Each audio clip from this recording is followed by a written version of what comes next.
Shivani calling studio नगोछा 0 माइल mix by एडी शर्मा।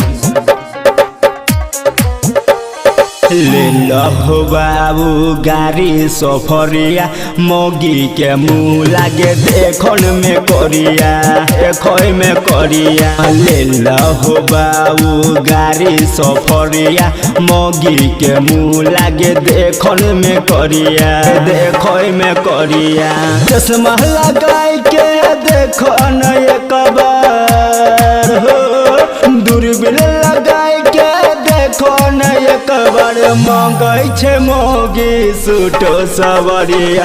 ले लो बाबू गाड़ी सफरिया मोगी के मुँह लागे देखो में करिया देखो में करिया। ले लो बाबू गाड़ी सफरिया मंगै छे मोगी सूटो सवरिया। मोगी के मुँह लागे देखन में करिया देखो में करिया। ले लो बाबू गाड़ी सफरिया मोगी के मुँह लागे देखन में करिया। घरबा में मोगी रहे पूरा धधाई रहे पूरा धधाई घरबा में मोगी रहे पूरा धधाई। चाची काका से रोज करे लड़ाई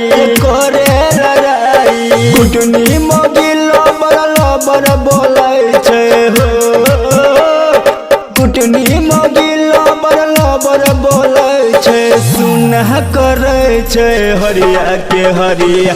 ले लो बाबू गाड़ी सफरिया मोगी के मुँह लागे देखन में करिया देखन में करिया। ले लो बाबू गाड़ी सफरिया मोगी के मुँह लागे देखन में करिया मोगी के मुँह लागे देखन में करिया देखो में करिया। ले लो बाबू गाड़ी सफरिया मोगी के मुँह लागे देखन में करिया। बॉर्डर ठोरंगा मंगरी बन क्लिप हो ऑर्डर ठोरंगा मंगरी बन क्लिप हो। केतनो सबर के आबे लागे ननिक हो चंदू यमी कहा रामाया शिष से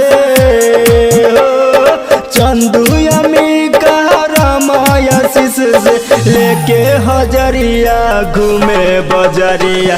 ले लो बाबू गाड़ी सफरिया मोगी के मुँह लागे देखन में करिया देखन में करिया। ले लो बाबू गाड़ी सफरिया मोगी के मुँह लागे देखन में करिया।